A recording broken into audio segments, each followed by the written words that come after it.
চেনাটা আমি আমি জানি না বলেই তো তোমাকে জিজ্ঞাসা করছি। আমাকে তুমি যেভাবে হোক অভিযুক্ত করো ভাবে, আমি কিছু বলবো না। অনুরাগের ব্যাপারে আমাকে অভিযুক্ত করো না। আমি তোমাকে কিছু বলতে চাইছি না তিতিমা, আমি শুধু বোঝার চেষ্টা করছি পরিস্থিতিটা কি। দেখো, আজকে ও বাড়ি শুধুমাত্র অ্যাক্সিডেন্ট হয়েছে বলে ব্যাপারটা ছেড়ে দেবে না।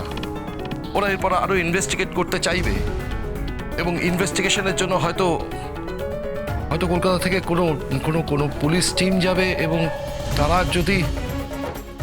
তারা যদি ইনভেস্টিগেট করে মানে জানতে তো পারবেই। এবং আমি কোনো অবস্থাতেই চাই না যে তোমার নামটা ওদের সঙ্গে জড়াক।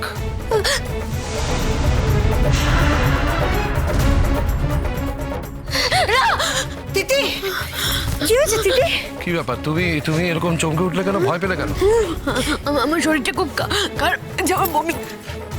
কি হয়েছে দিদি? শেষ হয়ে যাচ্ছে মেয়েটা, আমার মেয়েটা শেষ হয়ে যাচ্ছে।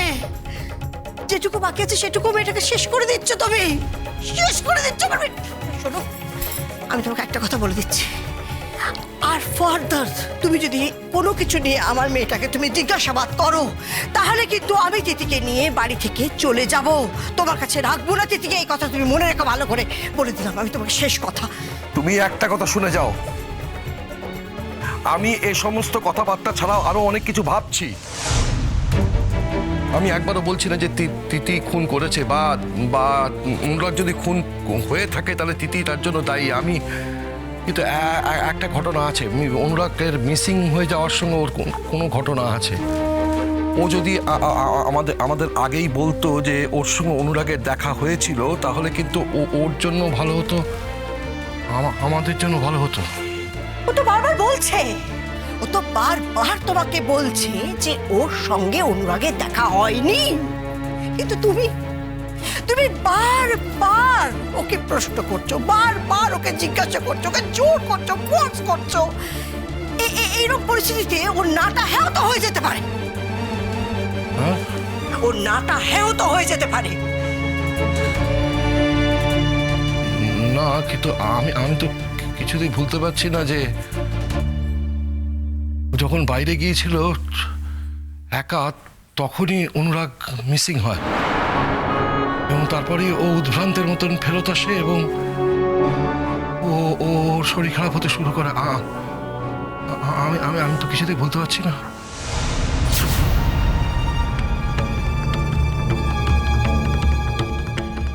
এই দিদি,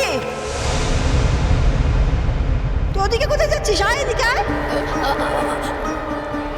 আমার শরীরটা খারাপ লাগছে মা, আমি এখন যাব। আমার খুব বমি পাচ্ছে ভাবি, মনে হচ্ছে এক্ষুনি নাড়ি বুড়ি সব উঠে আসবে। বমি পাচ্ছে? আমি কেমন অস্থির করছে, শরীরটা খারাপ লাগছে। পাহাড়ে আসতে এরকম হয় মা, তুই ঘরে থাকলে তো পারতিস। দেখেছো, দেখো হাতগুলো দেখো, ধরে কাঁপছে ঠাপটা করে, এমন করছে কেন? দেখো না কেন এমন করছে।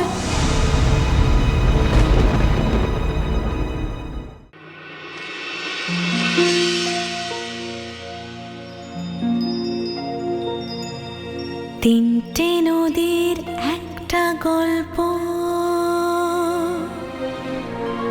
মেঘ আলো ছায়া অল্প স্বল্প। তিনটে নদীর একটা গল্প, মেঘ আলো ছায়া অল্প স্বল্প। ইচ্ছেরা ডোবে, ইচ্ছেরা ভাসে, নদী মিশে যায় অনেক আকাশে। ইচ্ছে নদী, ইচ্ছে নদী, ইচ্ছে নদী, ইচ্ছে নদী। না, আমি এটা কিছুতেই মানতে পারছি না, এটা সত্যিই আমি মানতে পারছি না। না, আমি এই ব্যাপারটার একটা পুরোপুরি ইনভেস্টিগেশন চাই, জানো। আমার বিশ্বাস তাতে কিছু হয়নি, জানো। তাড়াতাড়ি কিছু হতেই পারে না। আর এরকম হয় নাকি একটা প্রাণ এভাবে চলে গেল?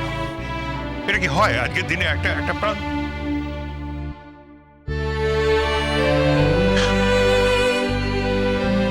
দাদা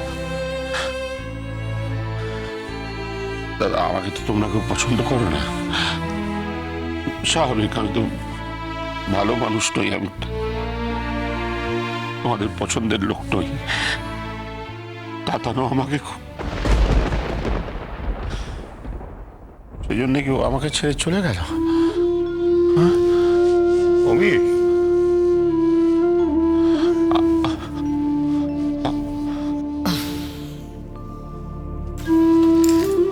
সেই ছেলেবেলা থেকে ছেলেটার সাথে কখনো কখনো ভালো করে কথা বলেছো?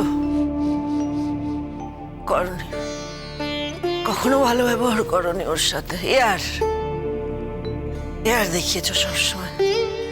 এই কোথায় গেল গো তোমার এত হ্যাঁ?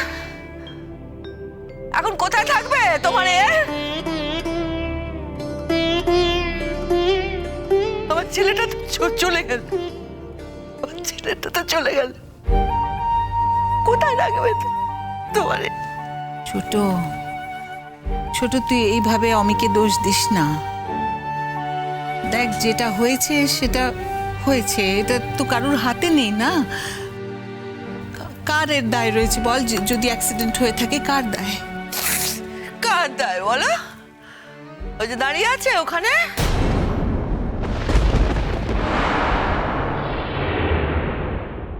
চুপ করে দাঁড়িয়ে আছে, সব দায় তো ওর সব দায়। হায় ভগবান, জীবনে তো কিছু পায়নি না, সবকিছু একসাথে লুটে পুটে খাওয়ার চেষ্টা করেছে। পাওয়া যায় বলো তো? তাড়াহুড়ো করে জীবনে কিছু পাওয়া যায়? কিচ্ছু পাওয়া যায় না, সব ভেসে যায়, সব হারিয়ে যায়। আমার ছেলেটা হারিয়ে গেল তো ওইভাবে। ও তো জানতো যে আমার ছেলেটা হুজুগে, আমার তাতান পাগল, নালে বর্ষাকালে এই পাহাড়ের মধ্যে কেউ যায়?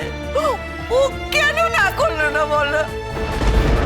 ওর তো উচিত ছিল, ওর তো বলা উচিত ছিল, বারণ করা উচিত ছিল ওর।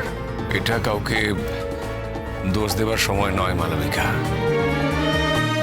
আমি সহজ সরল একটা কথা বলছি। তাতানের যদি অ্যাক্সিডেন্ট হয়ে থাকে তাহলে তোর বডিটা পাওয়া যাবে। লোকালয়ের বাইরে গিয়ে তো অ্যাক্সিডেন্টটা হয়নি, লোকালয়ের মধ্যেই হয়েছে। যদি ধরে নিই তাহলে ওকে তো খুঁজে পাওয়ার কথা। খুঁজে তো পাওয়া গেল না বৃন্দা, খুঁজে তো পাওয়া যাচ্ছে না।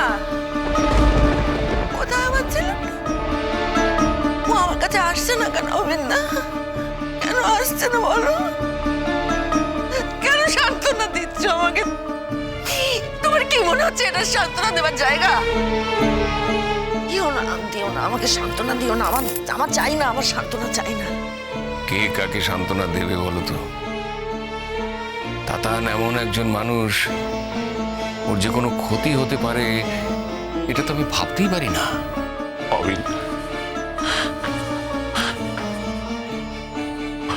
অবিনা,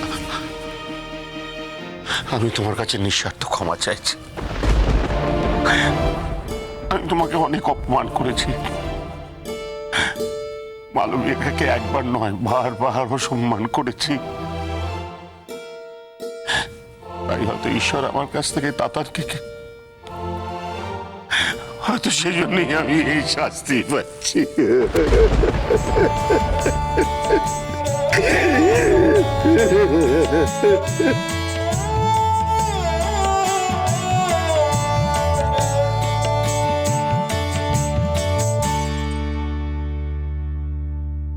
চন্দনবাবু,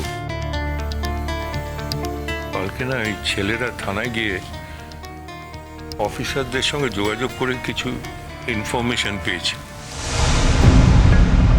আপনি বোধহয় সেগুলো জানেন না। না, আমি তো জানি না। নতুন কি জানা গেল? অনুরাগের বডিটা পাওয়া গেছে না?